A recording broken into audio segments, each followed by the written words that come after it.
Copeland. I must have started playing drums at age 8. And my father, who was a jazz musician, insisted that I have all of the best teachers. So I can say that I'm classically trained on the drum. Ridiculous statement.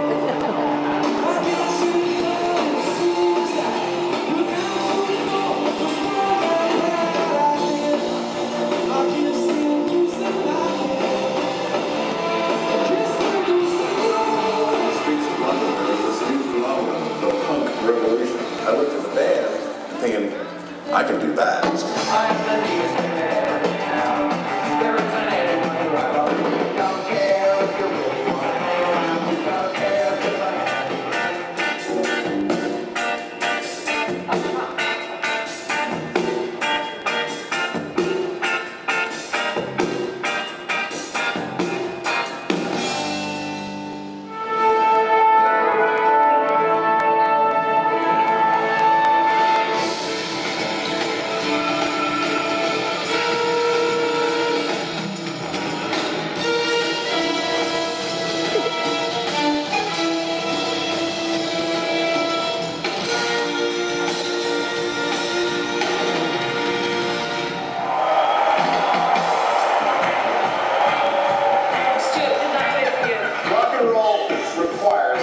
Aggressive tone. Hey, you can't even shout properly. You don't ever want to see me again.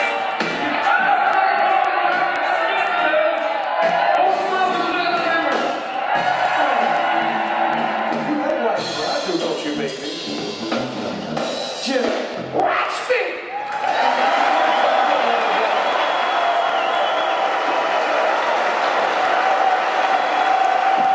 Let's give a nice warm welcome. Everybody stand up for Mr. Stewart Copeland.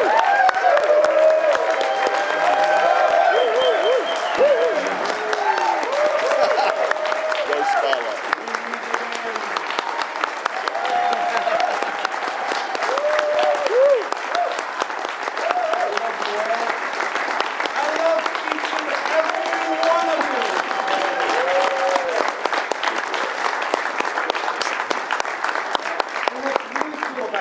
The people in this room is that this is our folks. You're all the music tech heads. You like gear. I like gear. We're all like in the same family, all these people in this room. Yeah. You know, I go talk to a high school or something. It's just a bunch of kids. But you folks at this place, in this room, at this event, we are all one.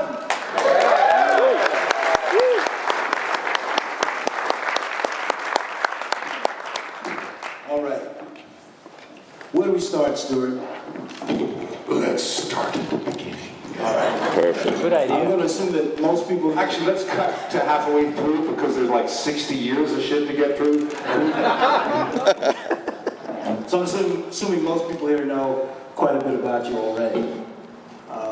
And are fans. Anything you don't know, or I don't know, I'll just make up. Yeah. So let's just a quick one. Let's talk about the beginning of the band, and then we'll leapfrog as you see appropriate. Okay? How did it start? How did it start? Well, I was playing in a band called Curved Air, which was a prog rock band, and I joined the band as long after its heyday. But for me, it was a professional band, and I got my first professional drum set. You know, the first time a record company buys your drum set is kind of a threshold in the career of any musician. And I got my big, bad Ludwig Perspex kit. Sounded like crap, but looked so cool. Big monster on the stage. And just about that time, it was the end of the hippie movement. It was the late 60s, 1968. And suddenly there was this punk movement going on in London where you didn't have to have an ex-member of some other band in your band to get a record deal. In fact, you didn't even need a record deal. And it was kind of a do-it-yourself ethos. Of course, the music sucked, but I kind of liked it because it was all high energy, expressing the rage that I actually did feel in my heart. And I was too young to be a hippie. The whole hippie thing had kind of expired by the time I came along. And there was a new thing that I could be at the front of, like a shark among minnows. And so, looking at those punk bands, like it said in the clip there, hey, I can do that. And so I started to try and assemble a punk band. And I remembered this guy I had seen maybe 6 months, a year earlier up in Newcastle.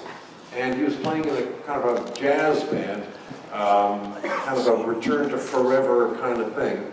And the guy could play bass, and he could sing.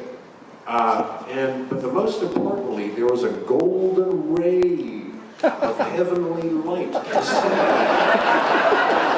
his chiseled features. And I thought, okay, I'm gonna get that guy. And I was down in London, so I called up to Newcastle to the journalist who had taken me to that gig up in Newcastle, and said, look, that bass player and that guy had that name, whatever it was. Got his number, and he said, oh no, I know you, Copeland. I know you're all into that punk thing, and you're gonna break up Newcastle's best jazz band, and I'm not giving you his number. Thanks. So I think about that for an hour later. Screw it. Phil, look, come on, but he didn't pick up. His girlfriend picked up. Hello, look, I was talking to Phil a minute ago. Could you give me the number, or you look up the number of that guy Sting in what was the band? Last Exit? Okay. She gives me the number.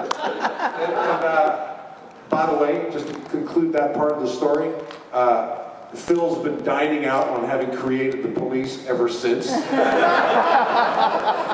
I call him up. And first words to him are, look, this doesn't involve your band, and I'm down in London. And at that time, Curved Air was a working band, and I had connections in London in the industry, and I had a fast way of talking. And so I persuaded him to come down to London.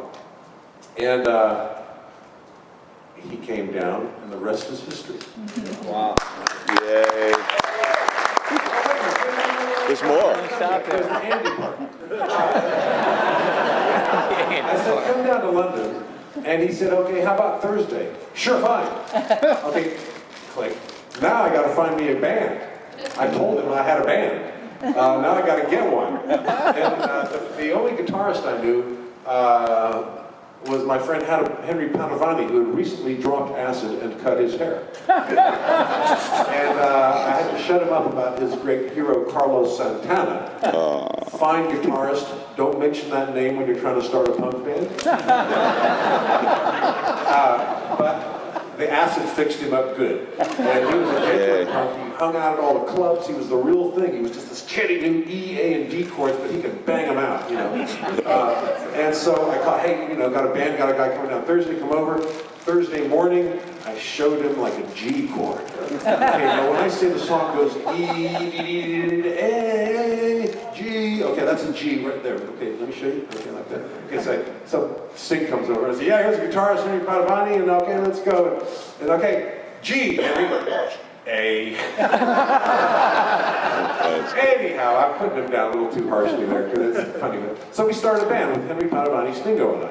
And we played the London clubs. We played mostly the clubs that the real punk bands, they didn't know how to hire a truck or get a PA or anything like that. And I did. I had a Rolodex.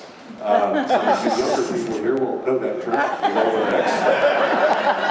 Not only is it before they invented iPhones, it's before they invented computers. Kids these days have no idea. So we're a three-piece with Henry, Stingo, and I. We play a bunch of shows. And one day, Sting and I get a session with a guy called Mike Howlett, who was the bass player in a band that was big in Europe at the time, kind of also fading like Curved Air, called Gone, solo project. And so I'm the drummer, and Sting's the bass player. And the guitarist on the session is this triple-scale guy, super fancy, and we're all like a little nervous. Andy Summers just walked in the room, and he is the guy in London, the first call guitarist. His vocabulary on the guitar is bigger than anything. And so we cut an album, actually, with Mike Howlett. And then we ended up doing a gig in Paris with Mike Howlett, and for which he was short of songs. We had a couple of our crap Police songs in there. And this is before Sting started writing. And then we had a gig at the Marquee Club, as the Police, and Andy was in the room, and he jumps on, and he knew two of our songs, and so after that, just by accident, and this is the real magical part, a getting off of 2 London Underground, and at the same time Andy's getting off. And hey, what you doing? Hey, Stewart, let's get a coffee. And he sits me down and says, Stewart, look, you and that bass player, you got something. But you need me in the band, and I accept.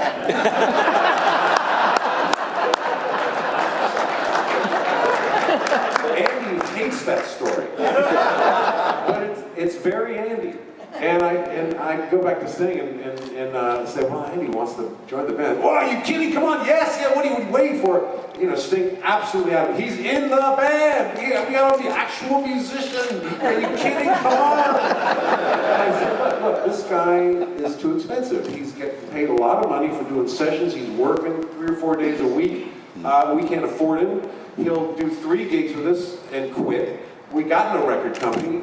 We got nothing. And I told Andy, we got the record company, that's me.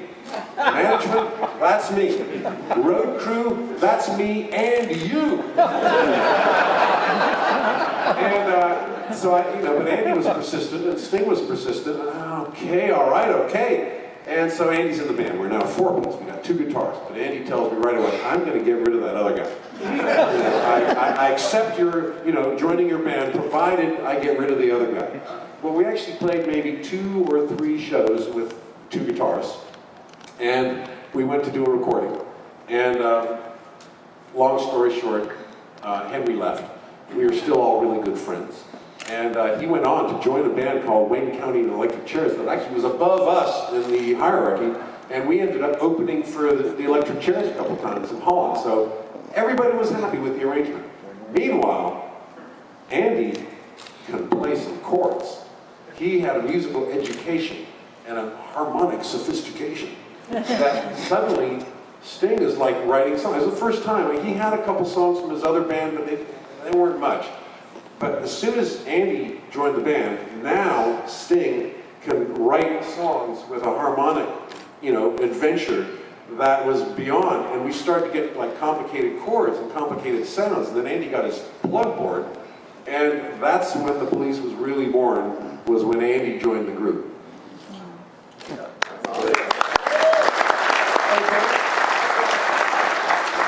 Part 3. Let's finish the story about Henry Padovani.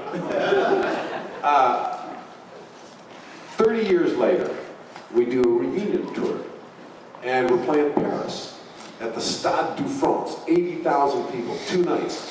And Henry Padovani is technically French. He's actually Corsican, but that makes him French. And so we got this idea, how about if we get Henry up on stage for the encore when we play the Stade de France? And Sting and I are scheming, how are we going to get this past Andy? Because we discovered something very charming, that Andy was a little insecure about Henry. What? We couldn't believe it, but we were both very charmed by this, actually. So we timed it just carefully,